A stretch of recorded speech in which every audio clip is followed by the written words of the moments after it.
I set my eyes upon your feet, oh Jesus. I set my heart responding to your love. I cast my fear and surrender all to you. Lord, hear our worship you. Oh, how I need your presence, Lord. How I need your presence, Lord. Spirit of old, draw me closer to you, Lord. Spirit of life, flowing into my heart. Oh, how I need your presence, Lord. How I need your presence, Lord. Oh, Spirit of old, draw me closer to you, Lord. Yes, Jesus. Spirit of life, flowing into my heart as I worship you. Oh, as I worship you. Yeah. Shalom, I set my saudara-saudaraku terkasih dalam nama Tuhan Yesus. Mari kita sama-sama perkatakan Mazmur 91. Dalam lindungan Allah, orang yang duduk dalam lindungan yang maha tinggi dan bermalam dalam naungan yang maha kuasa akan berkata kepada Tuhan, tempat perlindunganku dan kubu pertahananku, Allahku yang kupercayai. Sungguh, dialah yang akan melepaskan engkau dari jerat penangkap burung, dari penyakit sampar yang busuk. Dengan kepaknya ia akan menudungi engkau, di bawah sayapnya engkau akan berlindung. Kesetiaannya ialah perisai dan pagar tembok. Engkau tak usah takut terhadap dahsyatnya malam, terhadap panah yang terbang di waktu siang, terhadap penyakit sampar yang berjalan di dalam gelap, terhadap penyakit menular yang mengamuk di waktu petang. Walau 1000 orang rebah di sisimu dan 10.000 di sebelah kananmu, tetapi itu tidak akan menimpamu. Engkau hanya menontonnya dengan matamu sendiri dan melihat pembalasan terhadap orang-orang fasik. Sebab Tuhan ialah tempat perlindunganmu, yang maha tinggi telah kau buat tempat perteduhanmu. Malapetaka tidak akan menimpa kamu, dan tulah tidak akan mendekat kepada kemahmu. Sebab malaikat-malaikatnya akan diperintahkannya kepadamu untuk menjaga engkau di segala jalanmu. Mereka akan menatang engkau di atas tangannya, supaya kakimu jangan terantuk kepada batu. Singa dan ular tenung akan kau langkahi. Engkau akan menginjak anak singa dan ular naga. Sungguh hatinya melekat kepadaku, maka aku akan meluputkannya. Aku akan membentenginya, sebab ia mengenal namaku. Bila ia berseru kepadaku, aku akan menjawab. Aku akan menyertai dia dalam kesesakan. Aku akan meluputkannya dan memuliakannya. Dengan panjang umur akan kukenyangkan dia, dan akan kuperlihatkan kepadanya keselamatan daripadaku. Amin. Shalom Bapak Ibu Saudara terkasih, kita akan perkatakan arti Pentakosta ketiga. Firman Tuhan mengatakan dalam 2 Korintus 4 ayat 13, namun karena kami memiliki roh iman yang sama, seperti ada tertulis, aku percaya, sebab itu aku berkata-kata, maka kami juga percaya, dan sebab itu kami juga berkata-kata. Arti Pentakosta ketiga 1. Pentakosta ketiga adalah pencurahan Roh Kudus yang dahsyat di zaman now, melebihi yang terjadi di Azusa Street. 2. Pentakosta ketiga akan mengakibatkan penuaian jiwa yang terbesar dan yang terakhir sebelum Tuhan Yesus datang kembali. 3. Pentakosta ketiga akan membangkitkan generasi Yeremia, yaitu anak-anak muda yang dipenuhi Roh Kudus, cinta mati-matian kepada Tuhan Yesus, tidak kompromi terhadap dosa, dan akan bergerak untuk memenangkan jiwa. 4. Pentakosta ketiga lahir di Indonesia dan bergerak ke bangsa-bangsa. Gerakan ini dari timur ke barat dan akan kembali ke Yerusalem. 5. Pentakosta ketiga akan memberikan kuasa untuk menyelesaikan amanat agung, dan setelah itu Tuhan Yesus datang kembali.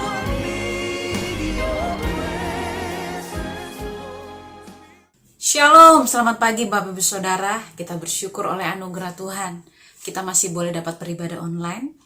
Mari sama-sama siapkan hati kita akan bersatu hati dalam doa. Saya percaya ada kuasa dalam setiap doa, pujian, penyembahan umatnya. Mari kita berdoa. Tuhan, kami mengucap syukur buat mukjizat, anugerah, perlindungan, penyertaan-Mu yang sempurna atas kehidupan kami. Kami melihat tangan Tuhan tidak pernah meninggalkan kami. Saat ini rasa syukur kami rindu menyatakan pujian kami bagi Allah kami yang dahsyat, Allah kami yang luar biasa. Dan kami percaya saat kami memuji, menyembah Tuhan, kuasa Tuhan dicurahkan, kami dilawat Tuhan, dan kami disembuhkan, dipulihkan. Terpujilah nama-Mu di atas segalanya. Di dalam nama Tuhan Yesus, kita yang percaya bersama-sama katakan, amin, haleluya. Supaya kita percaya ada kuasa dalam setiap pujian penyembahan umatnya, amin. Firman Allah, iya dan amin. Apa yang Tuhan janjikan, apa yang Tuhan katakan, pasti digenapi atas setiap kita, haleluya. Dimanapun Bapak Ibu Saudara, mari memuji dan menyembah Tuhan. Terima kasih Tuhan Yesus.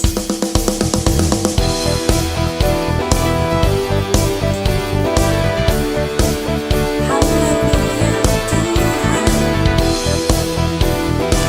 Firman-Mu kekuatan, bahkan perlindungan bagi kami Tuhan. Mari sama-sama katakan, Firman-Mu, kebenaran-Mu, itulah kekuatanku, iman dan keadilan menjadi perlindunganku. Ku tahu lawanku tak berkuasa atasku, di dalam nama-Mu ku pegang kemenanganku. Sebab itu ambillah senjata Allah di dalam kuasa namanya, dan kan ku injak-injak iblis di kakiku di dalam kuasa namanya.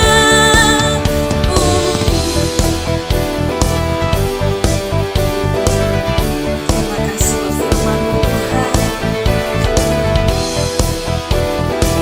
Dengan penuh iman percaya, mari bersama-sama katakan, Firman-Mu, kebenaran-Mu, itulah kekuatanku, iman dan keadilan menjadi perlindunganku. Ku tahu lawanku tak berkuasa atasku, di dalam nama-Mu ku pegang kemenanganku. Sebab itu ambillah senjata Allah di dalam kuasa namanya, dan kan ku injak-injak iblis di kakiku di dalam kuasa namanya. Sebab itu ambillah senjata Allah di dalam kuasa namanya, dan kan ku injak-injak iblis di kakiku di dalam kuasa namanya. Oh Yesus, namanya berkuasa. Oh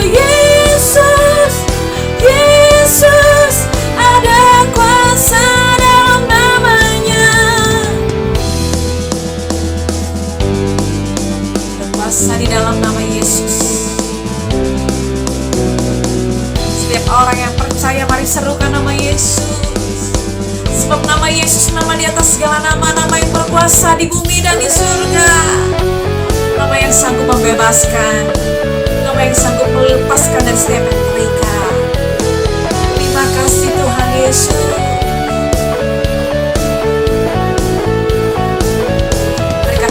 Sebab itu ambillah senjatamu di dalam kuasa namanya, dan kan ku injak-injak iblis di kakiku di dalam kuasa namanya. Oh Yesus, Yesus, namanya berkuasa.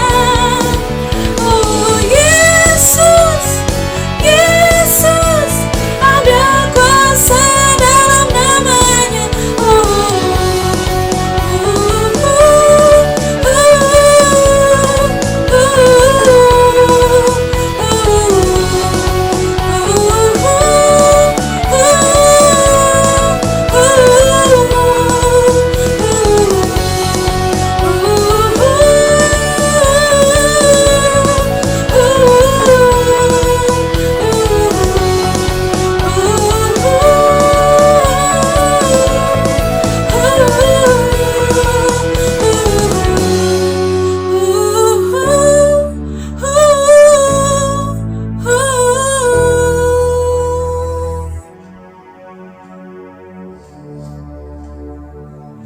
Terima kasih Tuhan. Mari sama-sama kita siapkan hati kita untuk kita boleh menerima firman Tuhan, dan biar hati kita menjadi tanah yang subur, yang siap untuk ditanami firman. Kita berdoa, Tuhan, biar pagi hari ini kami boleh melihat Allah yang besar itu nyata dalam kehidupan kami. Kami mengalami, kami menyaksikan kedahsyatan Tuhan dalam hidup kami. Biar hati kami menjadi siap untuk ditabur firman, berbicara atas kami. Dalam nama Yesus, haleluya, amin. Terima kasih Tuhan Yesus. Ini yang kami percaya, kami punya Allah yang besar. Kami punya Allah yang dahsyat, Allah yang sanggup menolong, Allah yang sanggup membela umat-Mu. Ku hidup karena percaya, Kau yang berjanji setia, pengharapanku selalu ada di dalam-Mu. Ku tidak akan menyerah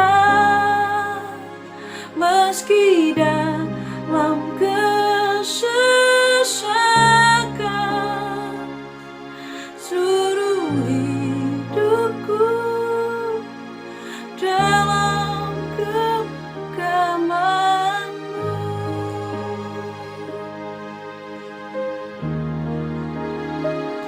Aku punya Tuhan yang besar, yang telah berjanji dan sanggup menggenapi imanku. Bersepakat percaya kuasa-Nya, ku terima sekarang kemenangan dari-Mu.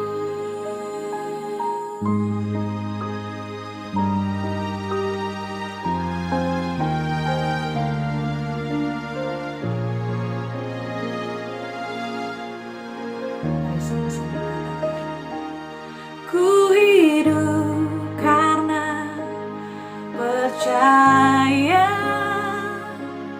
Kau yang berjanji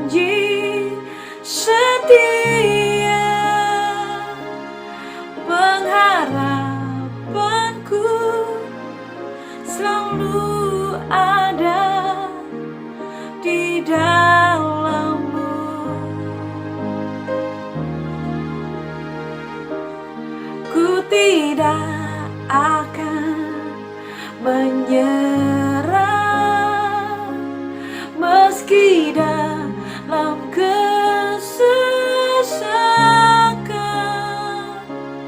Seluruh hidupku dalam genggaman-Mu. Ini iman kami, Tuhan.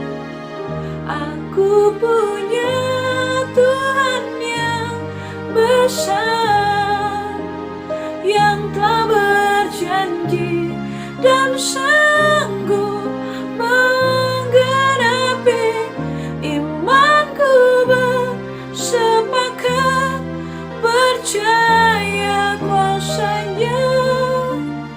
Ku terima sekarang kemenangan dari-Mu.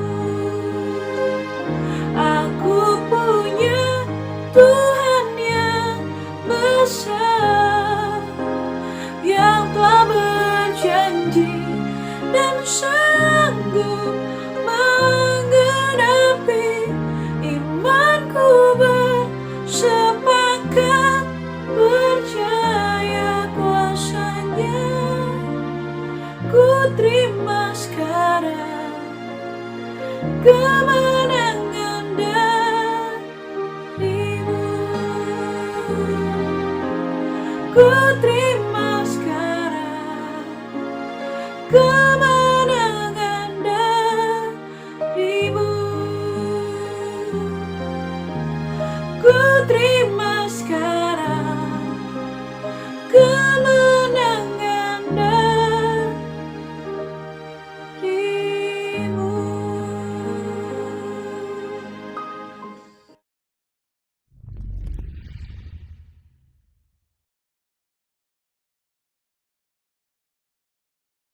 Shalom saudara sekalian, pada kesempatan kali ini kita membahas doktrin penting untuk kaum Pentakosta, yaitu bahasa roh. Bahasa roh anugerah besar bagi semua murid Tuhan. Di luar sana ada banyak pertanyaan dan perbincangan mengenai bahasa roh. Dan pada kesempatan kali ini kita membahas 3 pertanyaan yang sering ditanyakan oleh jemaat. Yang pertama, apakah bahasa roh bisa dipelajari? Nah saudara, jawabannya adalah tidak. Bahasa roh tidak bisa dipelajari. Secara konsisten dalam Alkitab kita melihat orang itu harus dipenuhi oleh karunia Roh Kudus. Lalu secara otomatis mereka akan berkata-kata dalam bahasa roh. Dalam Kisah Rasul pasal 2 ayat yang keempat, maka penuhlah mereka dengan Roh Kudus. Lalu mereka mulai berkata-kata seperti yang diberikan oleh roh itu kepada mereka. Nah saudara lihat, mereka harus dipenuhi oleh karunia Roh Kudus, baru mereka berkata-kata dalam bahasa roh. Contoh kedua, dalam Kisah Rasul 10 ayat 44-46. Ketika Petrus berkhotbah di keluarga Kornelius, maka turunlah Roh Kudus dari atas lalu memenuhi keluarga Kornelius. Dan mereka berkata-kata dalam bahasa roh. Jadi saudara, kita jelas bahwa bahasa roh itu secara otomatis diberikan langsung oleh Roh Kudus, bukan oleh manusia. Karena itu kita percaya tanda awal orang dibaptis Roh Kudus adalah dia berkata-kata dengan bahasa roh. Pertanyaan kedua, apakah orang yang tidak berbahasa roh akan masuk neraka? Jawabannya jelas tidak, saudara. Kenapa? Karena urusan surga dan neraka itu mengenai keselamatan. Dan orang percaya kita selamat by grace through faith. Karena kasih karunia melalui iman. Tidak ada indikasi mengenai bahasa roh. Meskipun begitu, orang percaya akan kehilangan manfaat besar kalau mereka tidak berbahasa roh. Ada beberapa manfaat yang dijelaskan oleh Alkitab. 1 Korintus pasal 14 ayat yang keempat mengatakan begini. Mereka yang berbahasa roh sedang membangun dirinya sendiri. Kata membangun di situ menggunakan kata oikodomeo. Artinya seperti orang membangun tembok. Batu bata demi batu bata dibangun sampai menjadi tembok yang kokoh. Orang yang berbahasa roh sehari demi hari mereka berbahasa roh menguatkan manusia rohani mereka. Meskipun manusia batinia, meskipun manusia jasmani kita lemah, tetapi manusia rohani kita kuat. Dan manfaat kedua, Roma 8 ayat 26. Dikatakan roh juga membantu dengan berdoa untuk kita kepada Allah dengan keluhan-keluhan terdalam yang tidak terucapkan. Nah, saudara, seringkali di rumah ketika kita berdoa, kita kehabisan kata-kata untuk berdoa dalam bahasa Indonesia mungkin. Tetapi ketika kita berbahasa roh, kita bisa berdoa terus-menerus sampai roh itu mengeluarkan keluhan terdalam kepada Bapa mewakili kita semua. Pertanyaan ketiga, apakah semua orang bisa berbahasa roh? Jawabannya adalah ya. Kita kaum Pentakosta meyakini semua orang percaya yang lahir baru yang mau mereka bisa berbahasa roh. Fondasi firman-Nya ada dalam 1 Korintus 14 ayat yang kelima. Paulus mengatakan, aku suka supaya kamu semua berkata-kata dengan bahasa roh. Bapak Ibu, ada kata-kata semua di situ yang artinya semua orang yang mau pasti bisa berbahasa roh. Itu pun keinginan Paulus selaras dengan janji Tuhan di Yoel 2 ayat 28-32. Pada hari terakhir, aku akan mencurahkan rohku ke atas semua manusia. Dan janji Tuhan dalam Markus 16 ayat yang ke-17. Tanda-tanda ini akan menyertai semua orang yang percaya, yaitu mereka akan berkata-kata dengan bahasa yang baru. Sekian, saudara dikasih Tuhan, Tuhan Yesus memberkati.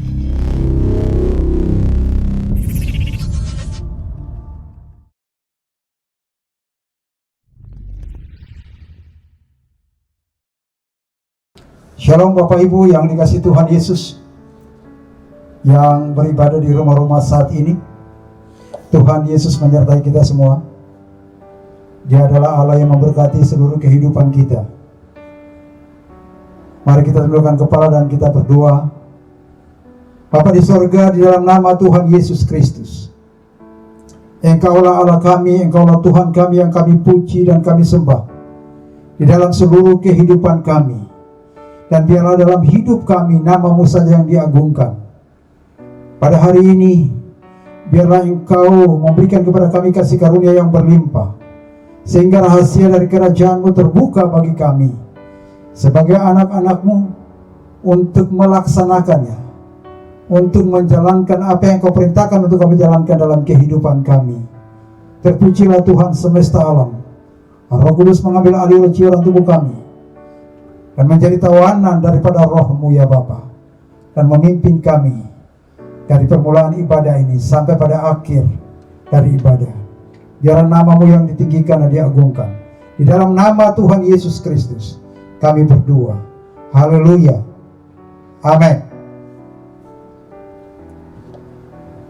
Bapak Ibu yang dikasihi Tuhan Yesus Kristus, hari ini kita akan berbicara tentang kelahiran Juru Selamat, Yesus Kristus Tuhan kita.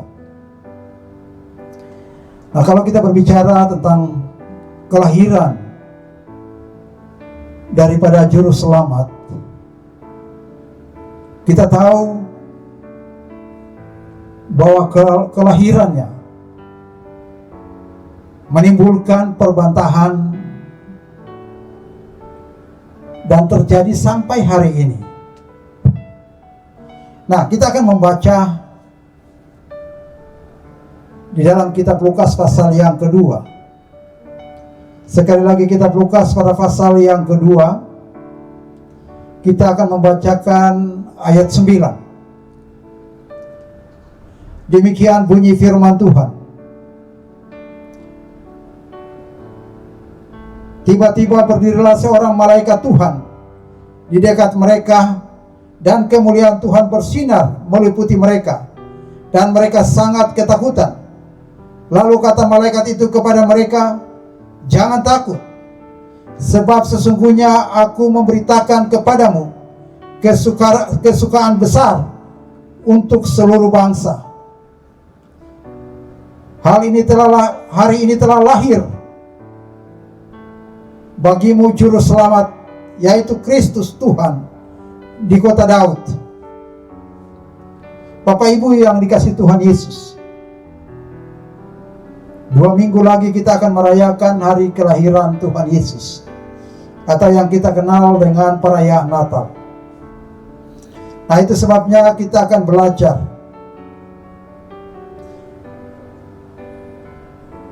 kalau Ia disebut dengan Juru Selamat,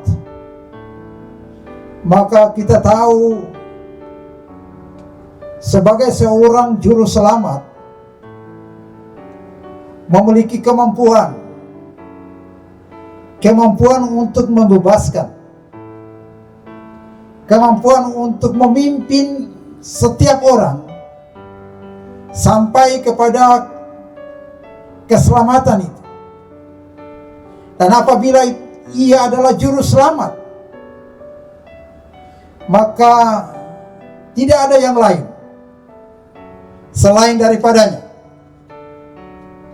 Sebab Kisah Para Rasul pasal 4 ayat 12 berkata, dan keselamatan tidak ada di dalam siapapun juga selain di dalam Dia. Sebab di bawah kolong langit ini tidak ada nama lain yang diberikan kepada manusia yang olehnya kita dapat diselamatkan. Bapak Ibu yang dikasihi Tuhan Yesus, kalau kita mengacu kepada nubuatan yang disampaikan oleh Simeon saat Tuhan Yesus dibawa ke bait Allah, firman Allah berkata, lalu Simeon memberkati mereka dan berkata kepada Maria, ibu anak itu, sesungguhnya anak ini ditentukan untuk menjatuhkan atau membangkitkan banyak orang di Israel, dan untuk menjadi suatu tanda yang menimbulkan perbantahan. Sampai hari ini, hal ini masih terus terjadi. Tetapi kali ini saya akan memberikan sedikit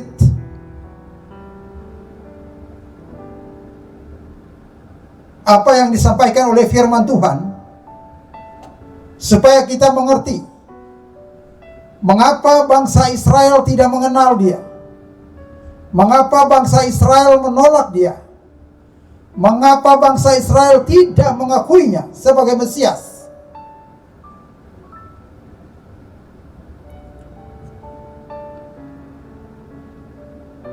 Karena ia harus menggenapi apa yang tertulis tentang Dia.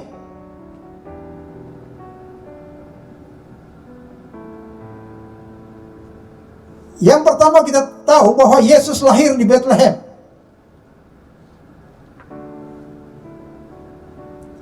Dan yang kedua,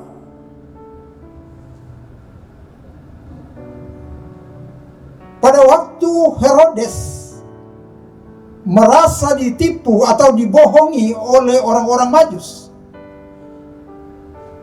Herodes mengambil keputusan untuk membunuh anak-anak di Yerusalem yang berusia 2 tahun ke bawah. Pada saat itu menyingkirlah mereka ke Mesir. Mengapa ia menyingkir ke Mesir? Supaya apa yang dikatakan oleh firman Allah itu menjadi sebuah kenyataan. Dari Mesir kupanggil anakku. Jadi firman Allah ini digenapi setelah ia kembali dari Mesir, sesudah Herodes meninggal atau Herodes mati. Arkelaus menjadi raja menggantikan ayahnya. Pada waktu mereka tahu bahwa Arkelaus menjadi raja, dinasehati dalam mimpi, maka mereka melanjutkan perjalanannya ke Galilea. Dan tinggallah mereka di Nazaret untuk menggenapi ia disebut orang Nazaret. Nah, Bapak Ibu yang terkasih di dalam Tuhan, nah sesudah kedengaran bahwa Yohanes Pembaptis telah dibunuh, maka ia berpindah ke Galilea. Dan dari Galilea inilah ia mulai memberitakan, bertobatlah, sebab kerajaan Allah sudah dekat. Jadi ia mulai pelayanannya dari Galilea. Nah, karena pelayanannya dari Galilea, Maka orang-orang Farisi, orang-orang Saduki, mereka tahu bahwa dia bukanlah Mesias. Karena sesuatu yang baik itu tidak berasal dari Galilea. Tetapi ia memulai pelayanan dari Galilea untuk menggenapi kebenaran firman Allah yang berkata bangsa yang hidup di dalam kegelapan telah terbit terang. Jadi ia berpindah untuk menggenapi kebenaran-kebenaran yang dinubuatkan oleh para nabi-nabi terdahulu. Maka orang-orang Farisi dan orang-orang Saduki, mereka tidak tahu. Mereka tidak mengerti bahwa Yesuslah adalah Mesias yang mereka menantikan itu. Karena ia memulai pelayanannya dari Galilea. Tetapi puji Tuhan, kita sebagai umat Tuhan, kita tahu bahwa dia adalah Mesias. Dia adalah Tuhan, dia adalah juru selamat.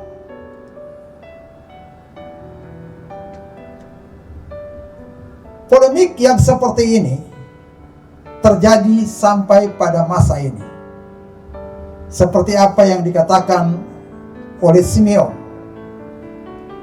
pada pasal 2 yang sudah kita baca tadi. Nah, kita berpindah dari keadaan ini dan kita akan masuk kepada juru selamat. Kalau kita berbicara tentang juru selamat, maka kita akan berbicara tentang sebuah kemampuan untuk membebaskan orang-orang yang terikat,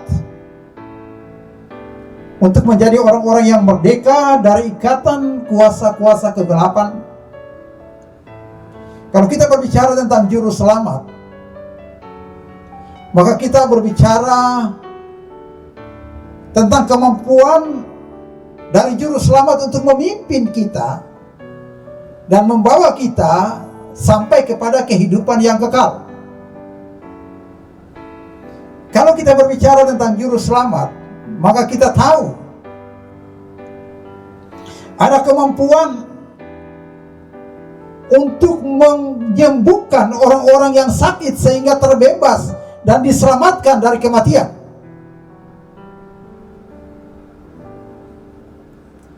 Nah, ada nubuatan di dalam kitab Yesaya pada pasal 9 pada ayat yang kelima. Firman Allah berkata, sebab seorang anak telah lahir untuk kita, seorang putra telah diberikan untuk kita. Lambang pemerintahan ada di atas bahunya dan namanya disebut orang Penasihat Ajaib, Allah yang perkasa, Bapa yang kekal, Raja damai. Besar kekuasaannya dan damai sejahtera tidak akan berkesudahan di atas takhta Daud dan di dalam kerajaannya, karena ia mendasarkan dan mengkokohkannya dengan keadilan dan kebenaran dari sekarang sampai selama-lamanya.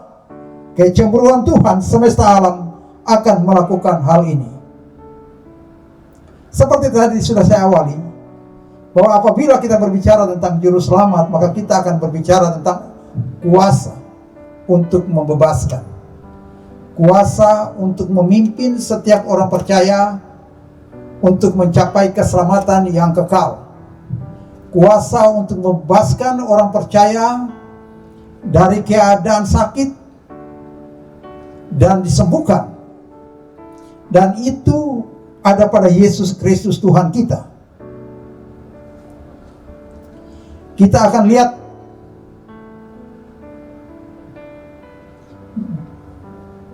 beberapa hal tentang nubuatan ini. Yang pertama,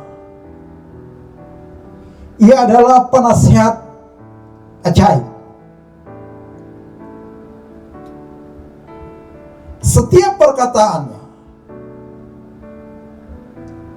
setiap firman Allah yang keluar, yang disampaikannya kepada kita, adalah perkataan-perkataan yang memberikan kepada kita nasihat untuk kita jalankan dalam kehidupan kita. Dan apabila kita mengikutinya, maka kita akan berjalan di dalam jalan-jalannya dan kita akan sampai pada tujuan. Kita akan selamat sampai pada tujuan. Untuk itu kita sebagai umat Tuhan, nasihat yang terbaik adalah kebenaran Allah. Apapun cerdas seseorang, apapun nama besar seseorang, tetapi untuk nasihat yang terbaik, itu adalah kebenaran. Kebenaran yang disampaikan oleh Tuhan Yesus, itu adalah nasihat yang terbaik. Nasihat yang terbaik tidak berpihak, selalu pada dasar kebenaran. Dan nasihat ini dapat mengubah seluruh keadaan kita. Nah, Bapak Ibu yang dikasihi Tuhan Yesus,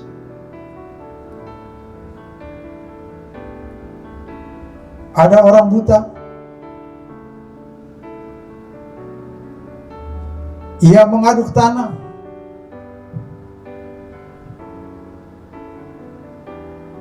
dan mengoleskannya pada mata orang tersebut. Dan ia berkata, basuhlah dirimu di kolam Siloam. Orang buta itu mengikuti apa yang ia katakan. Dan setelah ia membasuh dirinya di kolam Siloam, maka matanya mulai kembali. Kita tahu itu di dalam Yohanes pasal 9 ayat 7. Dan berkata kepadanya, pergilah basuhlah dirimu dalam kolam Siloam. Siloam artinya diutus. Maka pergilah orang itu. Ia membasuh dirinya lalu kembali dengan matanya sudah melek. Asal mengikuti saja nasihat, asal mengikuti saja kebenaran yang ia sampaikan, maka orang yang sakit disembuhkan.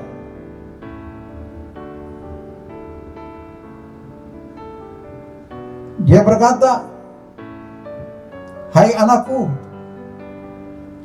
angkatlah tilammu dan pulanglah ke rumahmu.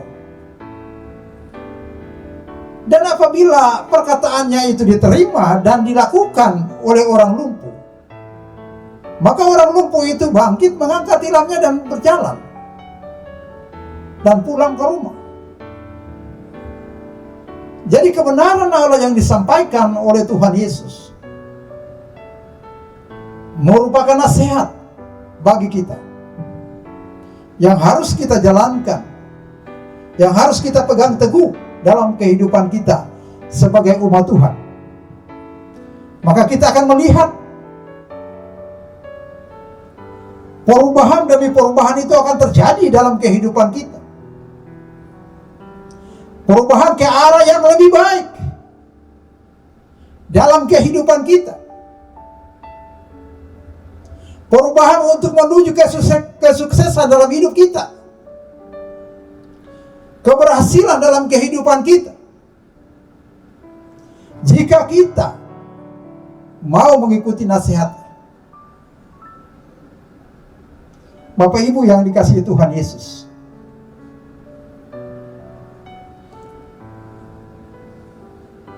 Ia adalah juru selamat. Ia dapat menyelamatkan semua orang yang percaya dan bergantung, berharap penuh kepada Dia. Dia dapat membebaskan orang mati. Dia bangkitkan orang lumpuh berjalan, orang buta melihat, orang susah dihiburkan. Karena lambang pemerintahannya, kekuasaan itu ada padanya. Maka Dia disebut juru selamat.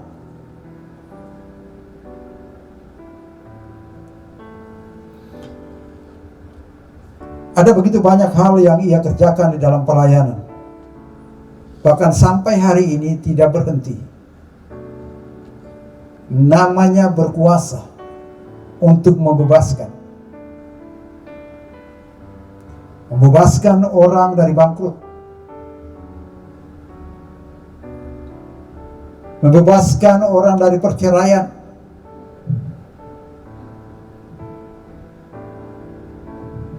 Membebaskan orang dari kematian. Bahkan dapat mengubah orang yang bodoh menjadi berpengertian.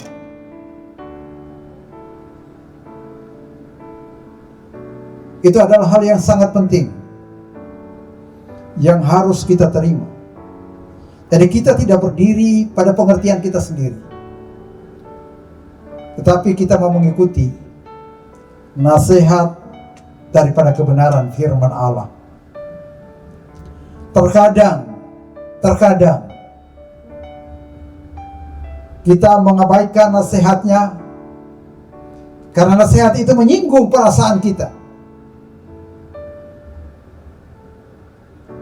Kita mengabaikan kebenaran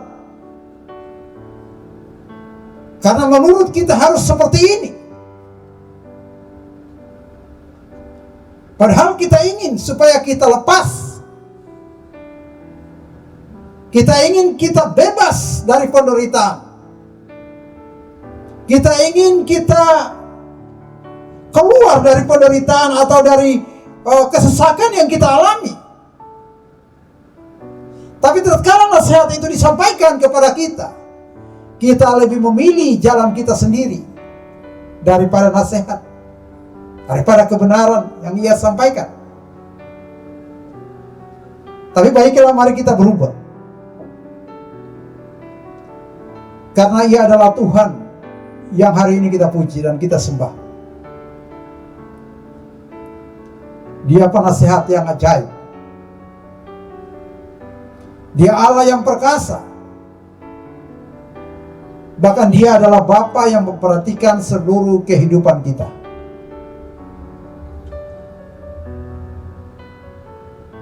Tidak sampai di situ. Kita hanya berbicara tentang kuasa. Tetapi ada yang lebih jauh daripada itu. Bagaimana ia membebaskan kita dari murka Allah.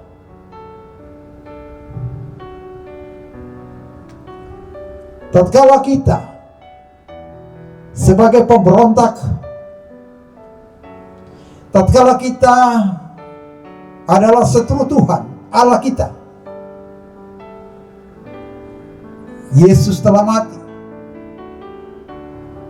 untuk mendamaikan kita dengan Bapa.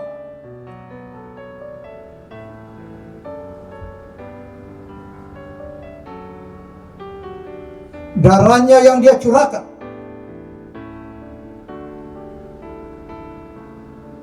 itu membenarkan kita di hadapan Bapa.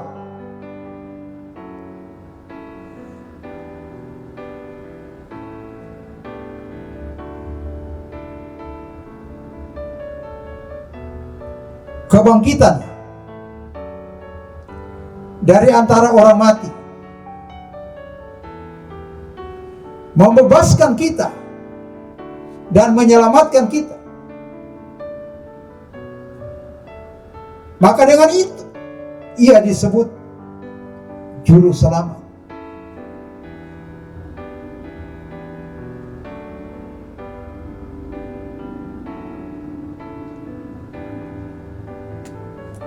Kalau kita melihat kepada apa yang ditulis oleh Rasul Paulus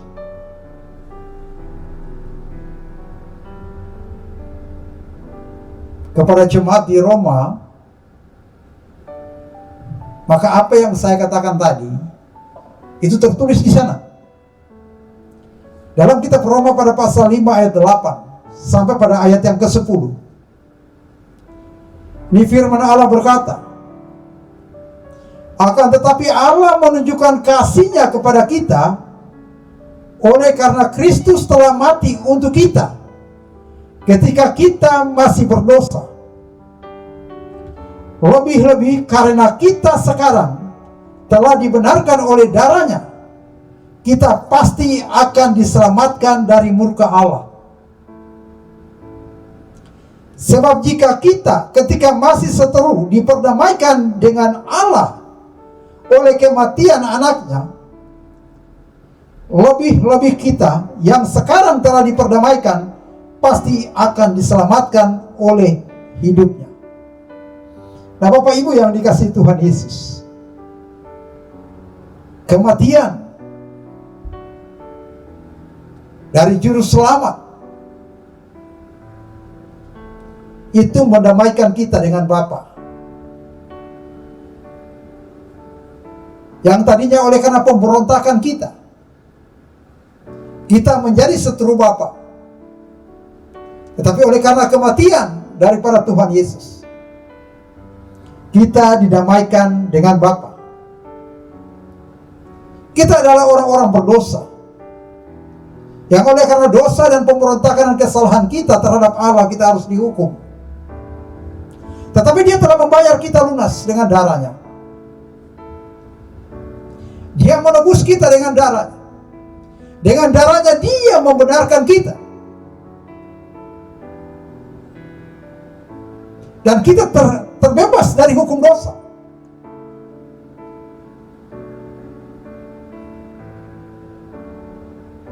Dan kebangkitannya dari antara orang mati,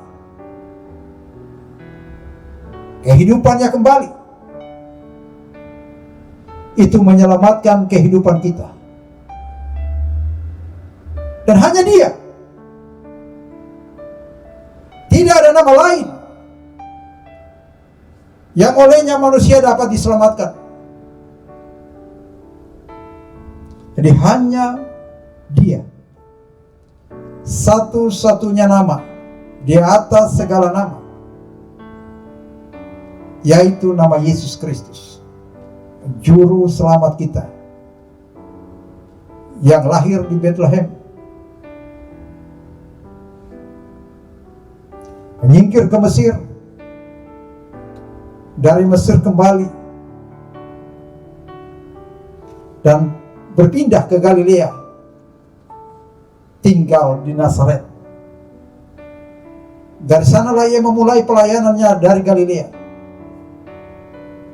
Dan kita tahu, segala yang disampaikannya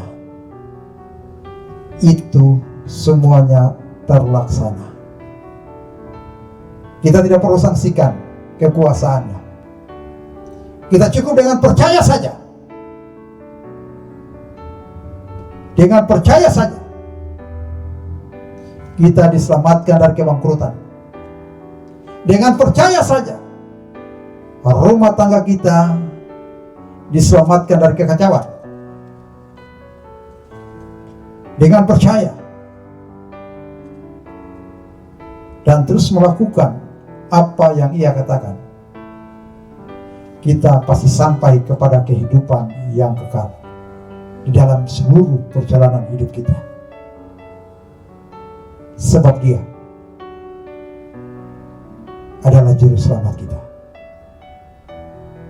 Sekali lagi, Dia adalah Juru Selamat kita.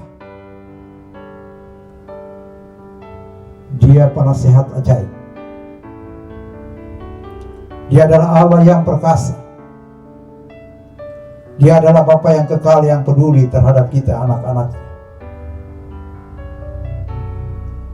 Dan biarlah Dia adalah Raja yang memerintah dalam hati kita. Terpujilah Tuhan semesta alam, Allah yang hidup.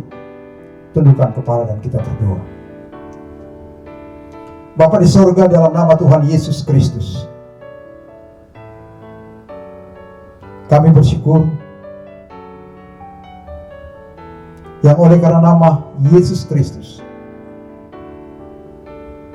kami sebagai orang percaya diselamatkan. Yang oleh karena nama Yesus Kristus, kami boleh ada, kami kuat, kami sehat, dan kami tetap menjalani kehidupan kami sebagai orang percaya. Dan biarlah sampai akhir hidup kami tetap ada dan percaya dan tetap berada di dalam Engkau untuk selama-lamanya dan selama-lamanya. Berkati anak-anak-Mu dalam seluruh perjalanan hidup mereka, baik dalam rumah tangga mereka Engkau memberkati, dalam pendidikan mereka Engkau juga memberkati dengan memberikan kepada mereka hikmat dan pengetahuan surga, kecerdasan dari Bapa. Engkau juga memberkati usaha kami, supaya usaha kami sebagai anak-anak-Mu terus berkembang. Engkau juga memberkati pekerjaan kami, supaya pekerjaan kami akan semakin hari semakin baik dan semakin diberkati. Dan biarlah nama Tuhan saja yang dipuji dan dimuliakan. Dalam nama Tuhan Yesus Kristus kami berdoa. Kami bersyukur kepada Bapa di surga. Haleluya. Amin. Shalom Bapak Ibu Jemaat Setia GBUJ Menteng. Kita akan mendengarkan pengumuman untuk 1 minggu ke depan. Terima kasih atas pelayanan Bapak Pendeta Thomas Tetelepta yang sudah memberitakan firman Tuhan pada hari ini. Tuhan Yesus memberkati. Ibadah umum dan ibadah anak GBUJ Menteng Minggu 20 Desember 2020 akan tetap dilaksanakan secara online. Ibadah umum pukul 10 pagi akan dilayani oleh Bapak Gembala Pendeta Subagio Arif STH disertai perjamuan kudus. Ibadah anak pukul 9 pagi. Doa puasa bersama diadakan pada tanggal 7 sampai 27 Desember 2020. Jenis puasa ditentukan masing-masing. Kami menghimbau seluruh pelayan jemaat mengikuti doa puasa ini, dan bagi jemaat diperbolehkan untuk ikut serta. Topik doa ada dalam WA grup GBUJ Menteng.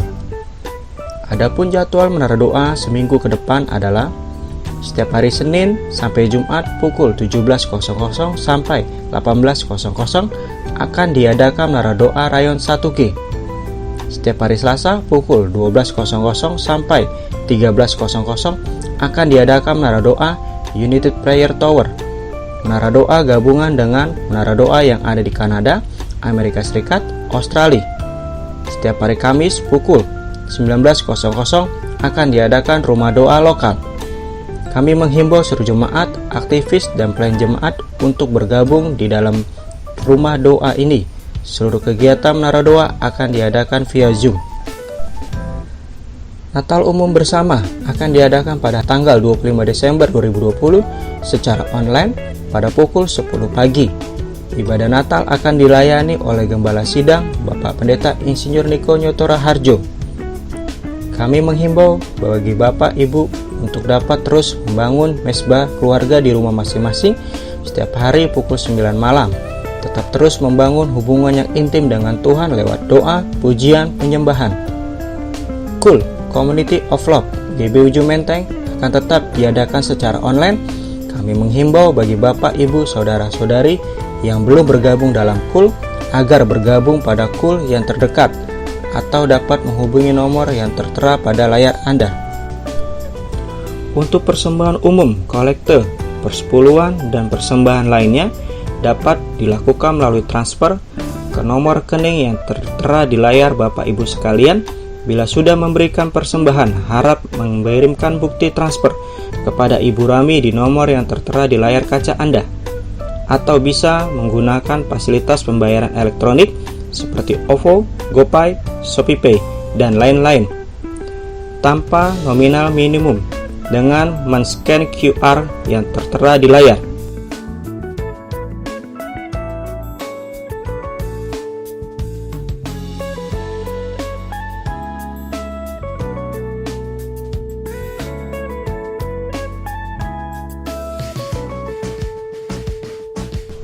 Demikian pengumuman minggu ini. Selamat hari Minggu, Tuhan Yesus memberkati. Mari angkat tanganmu dan siap menerima berkat Tuhan. Terimalah berkat, damai sejahtera, dan sukacita yang berlimpah-limpah Dari Allah Bapa di surga, di dalam kasih karunia anak yang tunggal Tuhan kita Yesus Kristus, persekutuan penghiburan yang manis bersama Roh Kudus biarlah menyertai kita semua saat ini dan sampai Tuhan Yesus menjemput kita di awan-awan dan sampai kekal selama-lamanya. Apapun yang kau lakukan kerjakan Tuhan buat berhasil dan beruntung jika kau memperkatakan, merenungkan serta melakukan firman Tuhan. Dalam nama Tuhan Yesus Kristus, yang percaya diberkati Tuhan bersama kita katakan amin.